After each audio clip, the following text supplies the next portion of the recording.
Welcome, ladies and gentlemen. So what I'd like to do is show you how to solve some literal equations. Now, these literal equations are not in slope-intercept form, or not in standard form of a linear equation or as a formula, but basically they just provide some additional properties and operations that I think it's important for you to understand. So it's kind of an extension of my first two videos. So, but exactly in this case, a lot of times we dealt with when we had one variable, but not when we had variable on both sides. But if you just remember, when we're solving literal equations, we're trying to identify the variable. And I'm sorry, for all of these problems, we're going to be solving for x. All right. So that's why I'm not writing like the colon, and then x, or semicolon, and then x. So for each one of these, we're solving for x. Now, in this case, basically, again, to solve for x, we got to get the variables to the same side. So the first thing I'm going to do is I like to solve on the right side. So I'm just going to add a dx to both sides. So I have a plus dx minus bx equals c. All right? So again, we have them on the same side. Now, and typically in linear equations, we could combine like terms, right? If you have like 5x plus 3x, you combine them to give you 8x. The problem here is these are not like terms. This is dx minus bx, so we cannot combine them. But what we can do is we can factor out the common element x. Before we do that, though, we want to isolate them. So I'm going to subtract the a to the other side. So now I have dx minus bx equals c minus a. So what I'm talking about is they both share an x. So meaning what I can do is divide out the x. So therefore, I'm left with a d minus b equals c minus a. And you can see this works. It's basically what it is the reverse of distributive property. Because if you multiply this x back through, you get x times d and x times b, which is the same thing as dx minus bx. But now you can see that my variable is being multiplied by this expression contained inside the parentheses. So therefore, to undo multiplying this expression contained in the parentheses, I will simply just divide by the expression on both sides. Ooh, I'm kind of running out of space. Oh, well, I'll put it over here. So therefore, that, since the same expression divided by itself, goes to 1. So my final answer is x equals c minus a divided by d minus b. All right. For the next example here, you can see we have b in my denominator. Now, the main important thing, there's a couple things for you to understand about this b. First of all, this b evenly divides into both these. So you could rewrite this as x over b plus a over b equals c. So you could simply do this by simply undoing addition and subtraction and then undoing multiplication and division, where you see the variable is being divided by b.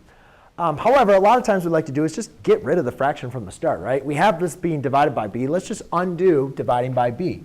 So to do that, we're going to multiply by b on both sides. Notice that when you're multiplying by b times the numerator, you got to put this in parentheses. So therefore, I'm actually separating the b times the x plus a in parentheses. Therefore, I can use my division property over here. And then I'm left with x plus a equals cb. Well, now it's much easier to see that my x is only being added by a, so I could subtract an a on both sides. We have x equals cb minus a as your final answer. All right, over here, it's very, very common for students to want to use cross multiplication. You might have heard cross multiplication. You might know what cross multiplication is. That's perfectly fine. I cannot stand cross multiplication. The best way that I like to look at this is, again, just think about this. If we're solving for x, remember, we're trying to undo what's happening to our x. We're trying to isolate our variable x. So if we have a variable x, you either look at your variable, it's either being multiplied, divided, added, or subtracted, generally, when we're talking about linear equations. So in this one, you can see my variable is being divided by a. So we need to undo dividing by a, which would be to multiply by a. When I multiply by an a on both sides, I'm left with x equals a times b divided by c. Much easier than doing the cross multiplication and so forth. You just undo what's happening to your x. All right, so this one is kind of like a hybrid of this one. We have a variable on both sides, and they're not with like terms. But the problem is they're inside parentheses. So the first thing you want to do is get rid of the parentheses. And you can do that a couple different ways. In my previous video, I showed you can undo the operation that's happening to the parentheses on both sides. But to do that, that's not really going to help us over here because we have two parentheses on both sides. So in reality, what we should probably do is just apply distributive property to get rid of the parentheses. So therefore, I have AX plus AB equals CX plus CD.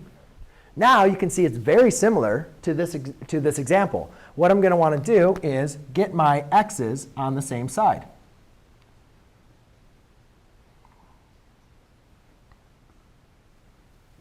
So therefore, I now obtain AX minus CX equals CD minus AB.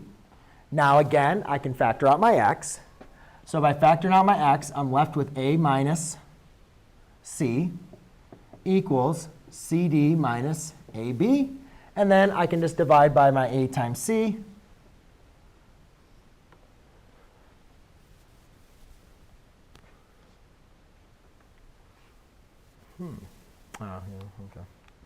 Factor out my A times my C. And I cannot divide them because I can only divide out across the addition or product property. So therefore, my final answer is CD minus AB, all divided by A minus C. And there you go, ladies and gentlemen. That is how you solve literal equations with some extended properties. Thanks.